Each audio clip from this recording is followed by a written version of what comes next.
Upaya Partai Persatuan Pembangunan atau P3 untuk kembali melenggang ke Senayan ini semakin tipis. Mahkamah Konstitusi menyatakan klaim perpindahan suara partai berlambang Ka'bah ini ke Partai Garuda di Provinsi Jawa Barat, tepatnya di 6 daerah pemilihan ini tidak berdasar.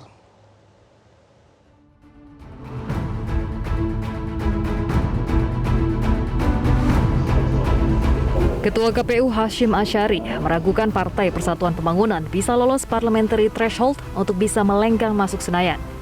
Ia menyebut usaha P3 menempuh jalur MK sulit untuk berhasil, karena MK sejauh ini belum mengabulkan gugatan P3 untuk pileg tingkat nasional. Itu artinya apa? Perkara P3 untuk DPR RI, sengketa hasil pemilu DPR RI, di beberapa perkara berhenti sampai di sini, tidak dilanjutkan kepada pemeriksaan pembuktian.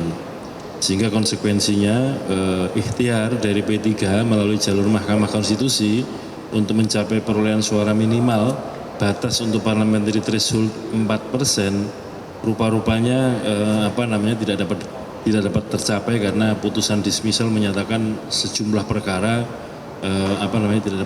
untuk perkara P3 tidak dapat dilanjutkan ke pemeriksaan pembuktian.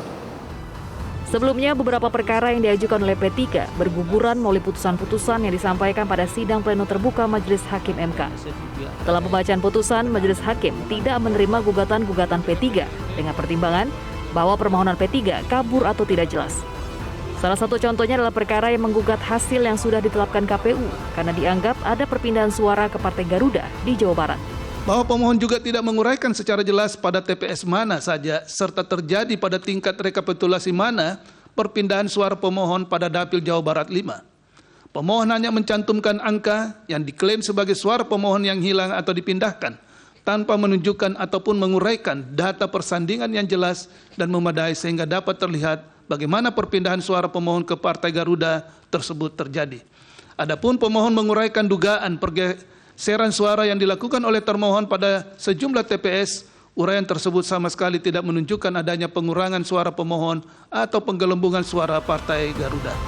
Dalam keputusan KPU nomor 360 tahun 2024, P3 meraih suara sebanyak 5.878.777 dari suara sah atau setara dengan 3,87%. Hal tersebut pun digugat oleh P3 ke MK. Dalam gugatannya, P3 mengajukan 24 perkara sengketa Pileg 2024. Dari Jakarta, Tim Liputan Metro TV. Jelajahi cara baru mendapatkan informasi. Download Metro TV Extend sekarang.